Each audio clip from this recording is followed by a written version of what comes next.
Mike Florio from ProFootballTalk.com and also NBC, Football Night in America. He joins us here in the Man Cave. What's the one storyline that stood out last night besides Geno Smith falling out of the first round? Well, you look at teams that are, and as boring as it sounds, but they're building from the inside out. The top 7 picks, either somebody who protects a quarterback or somebody who's trying to hurt a quarterback. But the game has skewed so much toward the pass. And if there aren't great quarterbacks available, then let's go out and find guys who are either going to make great passers injured or keep great passers on their feet. No running back taken in the first round. First time since 1963. Yep. And then you get wide receivers. Wide receivers are tough to assess. I think the pure wide receiver is tougher to assess than the possession guy because there's a place for the possession guy. Tavon Austin happens to be fast but also be that possession guy. I think the most impactful player in the draft is Tavon Austin, a skill guy, because he can play in a variety of ways. He's going to help you immediately, and I don't know if you can say that about any other skill player. Well, and the problem with a wide receiver, you put him on the line of scrimmage across from a grown man who is going to just maul him in press coverage. Most guys don't see that at the college level. They don't see someone who can do to them what an NFL DB can do. So you can't even get into your route. So the key is, like for Tavon Austin, you keep him behind the line of scrimmage, let him get a running start side to side so you just can't get him. The guy, he is so small. I was with him twice yesterday. If he's 5'7", I'm 6'3", Dan. He is tiny. And you're not 6'3". And I'm not 6'3". And he does just not have a football build to him. But if you can't touch him, it doesn't matter. And that's the thing. The guy is just, well, what a GM told me at the scouting combine is he has a rocket in a place where rockets don't ordinarily go. Okay. Have you used that on the air? Unless you've been in your cups. Oh, okay. I didn't say the word. He's got a rocket where rockets don't. Okay. Well, it's like, Wayne Gretzky was small, but he never got hit. So I think, we always look and say, what happens if he gets hit? Yeah. You just don't get hit. But he doesn't get hit. Let's see. Geno Smith, I guess, is going to come back for day 2. But, and I said, if I'm his representative, I have him in there. I want him to show, I got knocked down, I'm right back up. Where does he go in the second round? Well, he must have a pretty good feeling that he's going early or he wouldn't be coming back. You think a team got a hold of his agent and said, he said he's not coming back. Have him come back, he's going this pick. Possibly with the NFL in between saying, we've done some research, guys. We think that you're not going to be in there for nearly as long as you were last night.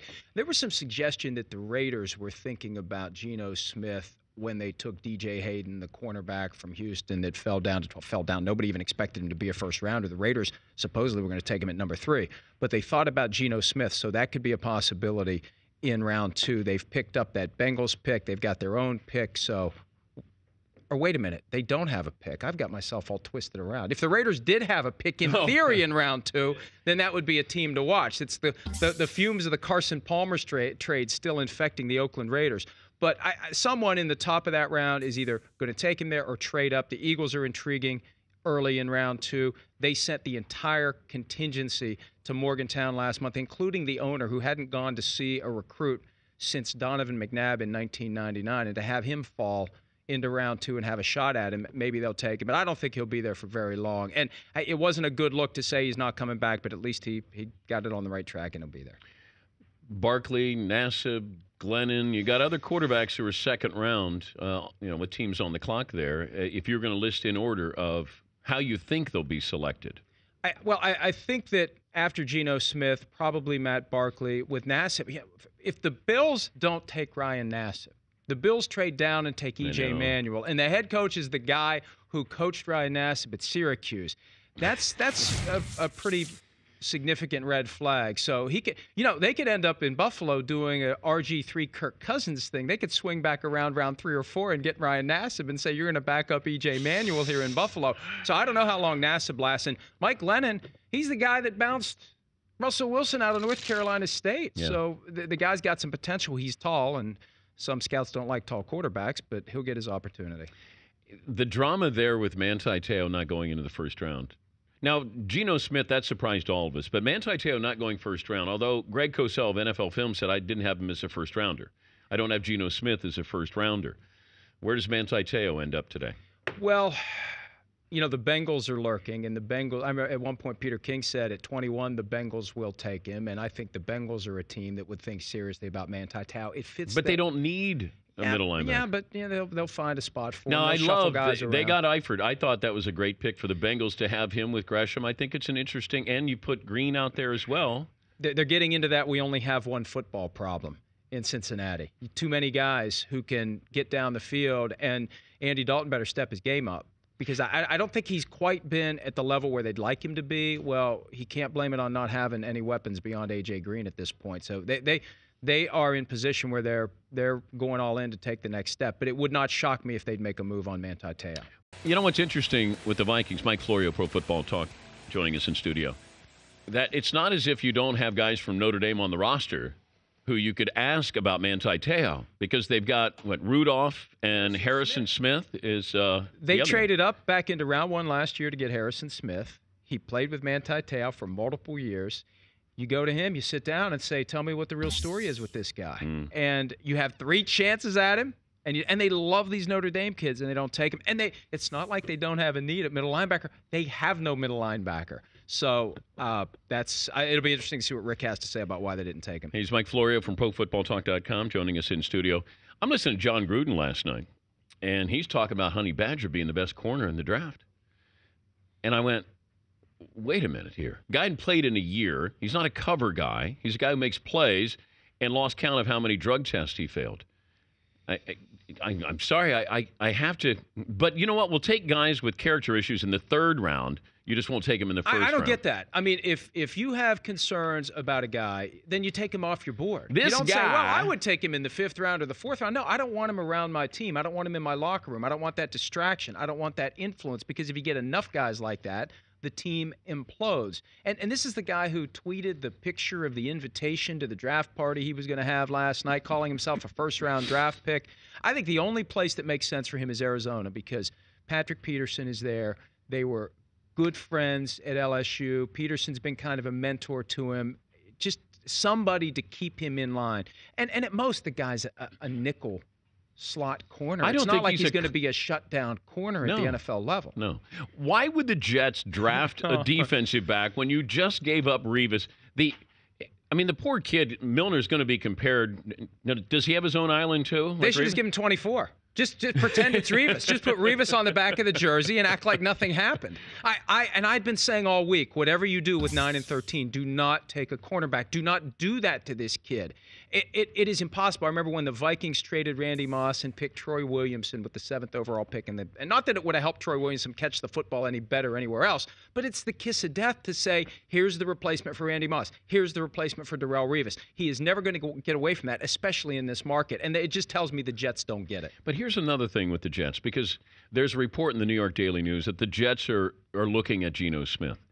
It doesn't make sense if you're going to bring Geno Smith in there now when this is a year of transition with Rex Ryan, because what happens when Rex Ryan gets fired and that next coach comes in? Next coach is going to come in and say, I want my own quarterback. And I don't know whether Rex Ryan is just wearing out new GM John Idzik, saying, you got to give me something to help me have a chance at keeping my job here. And I think Idzik realizes there is a point where this season becomes enough of a train wreck for the Jets that he's one and done. I mean, we've seen coaches go one and done. If it is just an absolute nightmare season for the Jets, how does Woody Johnson not say, I'm just getting rid of everybody, I'm starting over, I'll go hire Bill Cowher and let him hire a GM, I'll get a strong coach and then rebuild this thing from there. So they have to try to win football games, and you look at the quarterbacks on the roster, they don't inspire a lot of confidence, but I don't know that jumping on Geno Smith is going to be the answer.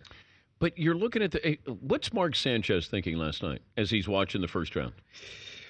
Well, he's got to be thinking it would be nice to have Eddie Lacy at some point, but they're way too high to get him. That's the guy they should be thinking about in round 2. Who's their running back? Sean Green's gone. Yeah. Who do they have?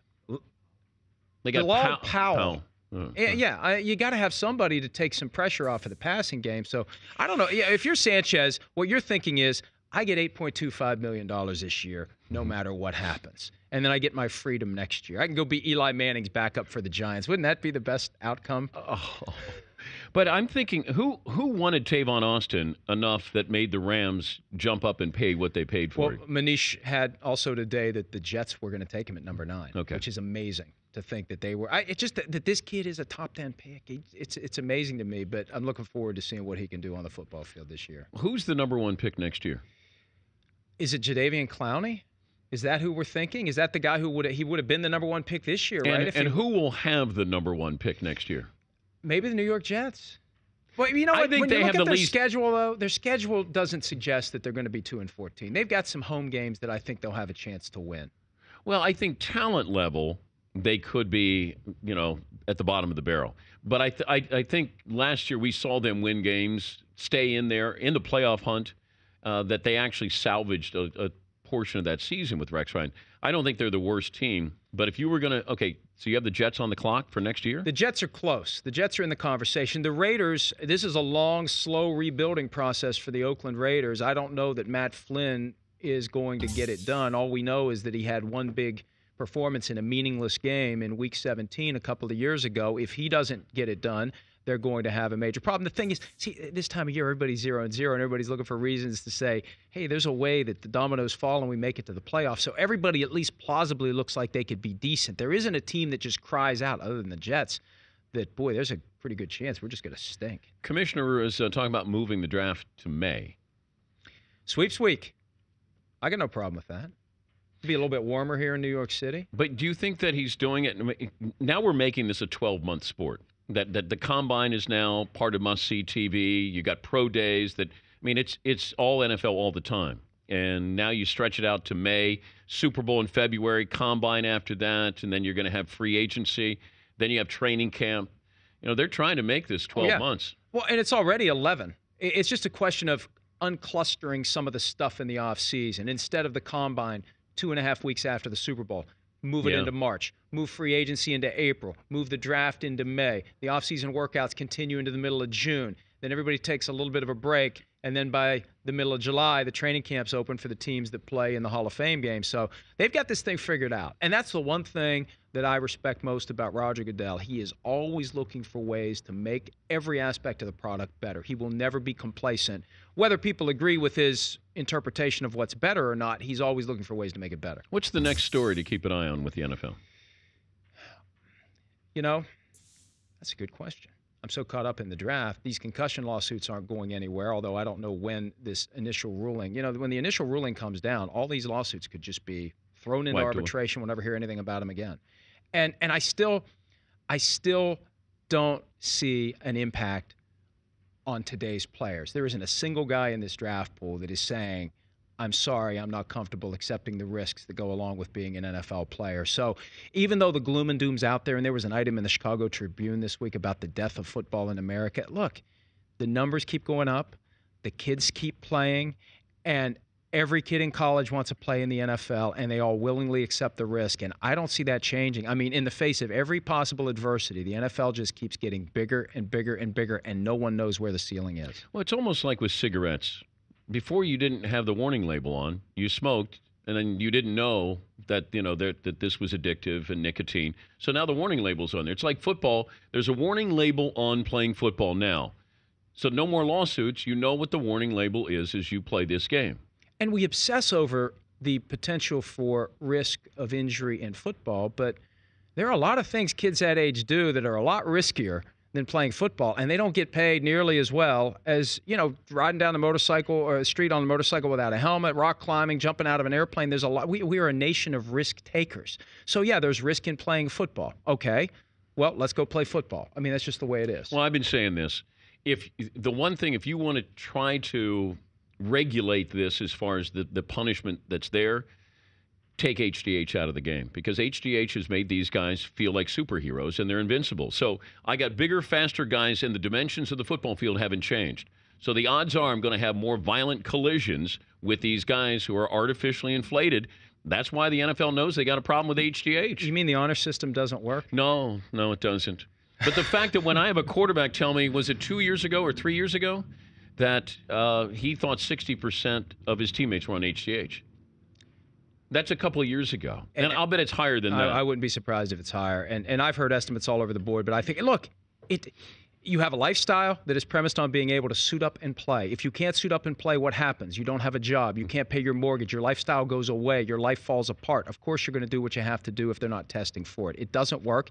And they'll finally put a test in place when they find the next substance that they can't test for, and then everybody will be taking that. He's Mike Florio from ProFootballTalk.com. Good to see you, Mike. Thanks for stopping in.